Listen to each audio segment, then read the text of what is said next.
राजा अपने दरबार में बैठा है। चेहरे पर हवाया उड़ी हुई है। उसके सामने रानी है, लेकिन एक नहीं बल्कि दो हूबहू एक ही जैसी। राजा जब अपने राज्य में भ्रमण कर रहा था तब उसे गरीब बच्चों के साथ खेलते दिखाई दी कुसुम। कुसुम को देखते ही राजा उस पर मोहित हो गया।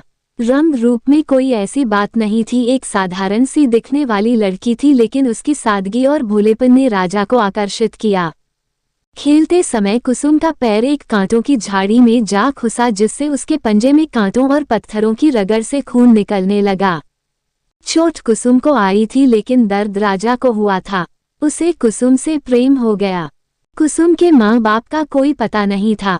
जिस माँ ने उसे पाला था वो भी इस दुनिया में नहीं रही, तो वो इस राज्य के गांव में उनके ही किसी दूर के भाई के यहाँ आ गई। उसे क्या पता था कि उसकी किस्मत उसे कहाँ ले जा रही है। राजा ने कुसुम को देखते ही विवाह का फैसला ले लिया। कई राज्य की राजकुमारी उनसे विवाह करने के लिए आतुर थी, लेकिन राजा का दिल आया तो कुसुम की मासूमियत पर। राजा ने विवाह का प्रस्ताव भिजवा दिया। कुसुम के संबंधी को विश्वास नहीं हुआ कि इस अभागन लड़की पर कैसे भगवान की कृपा हो गई। कुसुम ने विवाह के पूर्व राजा को एक पत्र लिखा। उसमें लिखा था कि हम आपको अभी राजा की तरह देखते हैं। विवाह के बाद आप हमें कुछ समय देंगे जानने के लिए तो अच्छा होगा। राजा और कुसुम का विवाह हो गया। कुसुम की जैसी मर्जी थी राजा ने वैसा ही किया। कुसुम को समय दिया। राजा के विवाह की चर्चा अब हर राज्य में होने लगी। एक साधारण सी लड़की से राजा ने क्यों विवाह किया, ये सवाल सबके मन में था, जबकि राजा के लिए कई सुंदर रानी विवाह प्रस्ताव भेज चुकी थी। विवाह उत्सव हर दिन मनाया जा रहा था। गांव और पास के गांव के लोग रानी को देखने और तरह तरह के खेल तमाशे देखने आने लगे। करीब 25 दिन बाद रानी को थोड़ा चिंतित देखकर राजा ने कहा कि क्या हुआ, आप हमसे विवाह करके खुश नहीं है क्या? रानी ने कहा, ऐसा नहीं है, आपने तो मेरे भाग खोल दिए। क्या आप हम विश्वास करते हैं? रानी ने पूछा। राजा ने कहा हाँ। फिर रानी ने अपने मन की बात बताई जो हैरान करने वाली थे। रानी ने कहा कि उसे 10 दिन अज्ञात होना है। 10 दिन बाद आकर मैं आपको इसकी वजह बता दूंगी। राजा ने बिना सोचे कुसुम को जाने को कहा। 10 दिन रानी कहाँ जा रही है ये किसी को नहीं पता था। वो रानी बनकर भी एक साधारण स्त्री बनकर गई थी। 10 दिन बीत गए। राजा अपने दरबार में बैठा है और चेहरे पर हवाया उड़ी हुई है। उसके सामने रानी है, लेकिन एक नहीं बल्कि दो हूबहू एक ही जैसी। दोनों में तिल मात्र का फर्क नहीं था। राजा ने देखकर कहा कि अभी भी समय है, आप दोनों को मैं एक अवसर देना चाहता हूँ। आप में से एक ही हमारी असली रानी है, दूसरी या तो कोई बहरूपी है या कोई और शक्ति। अभी भी सच्चाई बता दीजिए, मैं क्षमा कर दूंगा, वरना अगर हमें पता चला तो दंड मृत्यु होगी। दोनों यही कह रही थी कि वो है असली रानी। पूछे गए सवालों का जवाब भी दोनों एक सा बता रही थी। फिर राजा ने एक अंतिम प्रश्न पूछा कि बताओ 10 दिन के लिए कहाँ गई थी? उनमें से एक रानी तो चुप रही। दूसरी ने कहा कि जैसा कि मैंने आपको बताया था कि इसकी वजह मैं आपको आकर बताऊंगी, तो मैं अपना वादा पूरा करती हूँ। मैं अनाथ थी, लेकिन जब से मुझे समझ आई है तब से मैंने यह जरूर सोचा कि काश मैं अपने माँ पिता से मिल पाती। मुझे कुछ गुप्त पत्र मिल रहे थे जिसमें मेरी माँ का पता था।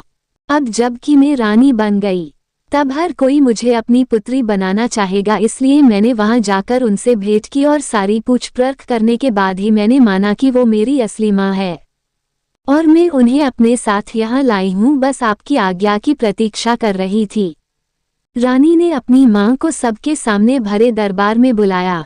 सब देखने के बाद राजा ने दूसरी रानी से पूछा कि तुम कुछ कहना चाहती हो? दूसरी रानी सर नीचे करके चुप रही। राजा ने कहा कि इस बहरूपी रानी को कारागृह में डाला जाए।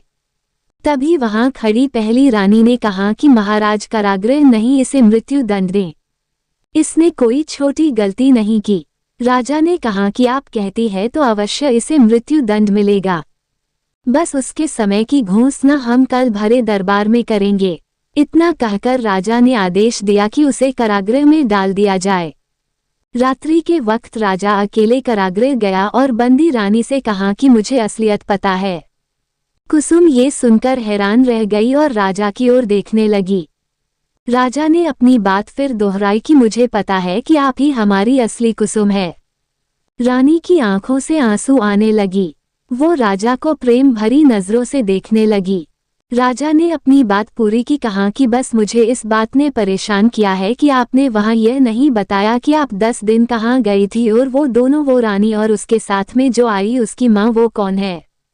रानी ने उत्तर दिया कि इसका उत्तर मैं आपको नहीं दे सकती, मैंने किसी को वादा किया है। राजा के बार बार पूछने पर भी जब रानी नहीं मानी तो राजा ने कहा कि ठीक है, कल भरे दरबार में उन दोनों को मृत्यु दंड दे दूंगा। तब रानी बोली, नहीं महाराज, ऐसा मत कीजिए। तब फिर रानी ने सच्चाई बताई, कहा कि वो मेरी माँ है। गुप्त पत्र मुझे आए थे तो मैं बताई जगह पर गई। वहां मैंने उनसे भेंट की। करीब 9 दिन मैंने उनसे बहुत बात की। उन्होंने आपके लिए पूछा, मैंने सब बता दिया। मैं अपनी माँ से पहली बार मिली थी, इसलिए मैंने उनसे सब कुछ कहा जो मैं कहना चाहती थी। राजा ने कहा कि आपने ऐसे कैसे मान लिया कि वो आपकी माँ है।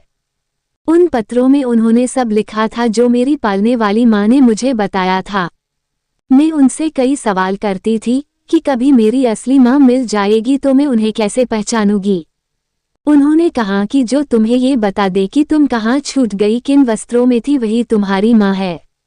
और उन्होंने उसका सही उत्तर दिया। मुझे इसमें कोई संदेह नहीं कि वो मेरी माँ है। फिर उन्होंने ऐसा कैसे होने दिया। राजा के इस प्रश्न का उत्तर रानी ने दिया कि मुझे लगता है ये भी उन्होंने विवश होकर किया है। वो दूसरी रानी मेरी जुड़वा बहन है। मैंने भी उसे अभी दरबार में देखा है। जब तक माँ सामने नहीं आई तब तक मुझे भी लगा कि वो कोई बहरूपी है, इसलिए मैंने अपना पक्ष रखा। लेकिन जब माँ सामने आई तब मैं समझ गई कि वो मेरी बहन है। मेरी माँ ने मुझसे वचन लिया था कि मैं उनके बारे में किसी से ना कहूँ। न ही वो मेरे साथ आई, कहा कि अगली बार जरूर चलूंगी। अब मुझे समझ आया कि उन्होंने ऐसा क्यों किया, मेरी उसी बहन के दबाव में। जैसे ही मैं रानी बनी उसे लालच आया होगा और यह सब किया। मैं आपसे विनती करती हूँ, जो जैसा है उसे वैसा ही रहने दीजिए। मेरी माँ ने पहली बार मुझसे कुछ मांगा है, अब उसके लिए मुझे अपने प्राण भी देना पड़े तो मैं दूंगी। राजा ये सब बातें सुनकर उस समय वहां से चला गया। भरे दरबार में फिर बंदी रानी खड़ी, साथ दूसरी रानी भी अच्छे वस्त्रों और आभूषणों में थी। माँ खड़ी थी लेकिन मुंह नीचे करके। राजा ने कहा, बहरूपी रानी को 3 दिन पश्चात सबके सामने मृत्यु दंड दिया जाएगा। इतना सुनकर माँ का दिल आखिर पिघल गया। भरे दरबार में जाकर उसने बंदी रानी को गले लगा लिया। रोते रोते कहने लगी, नहीं महाराज, यही है आपकी असली रानी, इसे ये सजा मत दीजिए। राजा ने कहा, हमने कहा कि बहरूपी रानी, हमें पता ये हमारी असली रानी। इतना कहकर राजा ने उस दूसरी रानी जुड़वा बहन को बंदी बनाने का आदेश दिया। पूछा कि बोलो तुमने ऐसा क्यों किया। उस जुड़वा बहन का नाम सरिता था। उसने कहा कि जब से मैंने होश संभाला है मिला ही क्या है, ना रूप है ना धन है। माँ भी हमेशा इसे याद करती थी, ना होकर भी यह हमारे बीच में थी। उस दिन अगर इसकी जगह में झूठ जाती तो ये सब मेरा होने वाला था, लेकिन जब इसे देखा तो मुझसे रहा नहीं गया। ये यहाँ राज करे और मैं एक गुमनाम जगह रहूं। यह महलों में, मैं झोपड़ियों में, आखिर ऐसा भी क्या विशेष दिखा उसमें जो मुझ में नहीं। मुझसे भी विवाह कर लीजिए।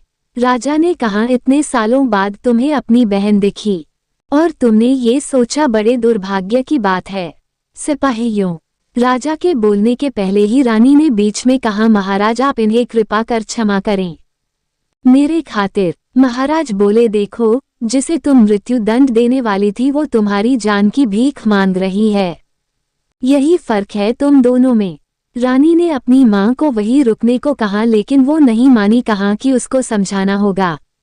उन्हें यकीन है कि वो भी एक दिन अपनी बहन से प्रेम करेगी। ये सब होने के बाद रानी ने एकांत में राजा से पूछा कि आपको कैसे ज्ञात हुआ कि मैं ही आपकी रानी हूँ, हम दोनों बहनें तो एक सी है। राजा ने कहा कि मनुष्य की वाणी और मुंह झूठ बोल सकते हैं, दिखावा कर सकते हैं, लेकिन उसके पैर नहीं। रानी ने अपने पैर देखे और वो समझ गई। रानी के पैरों के पंजे में अभी भी उन कांटों और पत्थरों के रगड़ के निशान थे। मेरे प्यारे दोस्तों, आप लोगों को हमारी यह वीडियो कैसी लगी प्लीज़ हमें कमेंट सेक्शन में ज़रूर बताना और हमारी वीडियो को लाइक करना। हमारी यह कहानियाँ आपका मनोरंजन करने के साथ आपको दिशा भी देंगी। तो बने रहिए हमारे साथ और हमारे प्रयास को सफल बनाएं।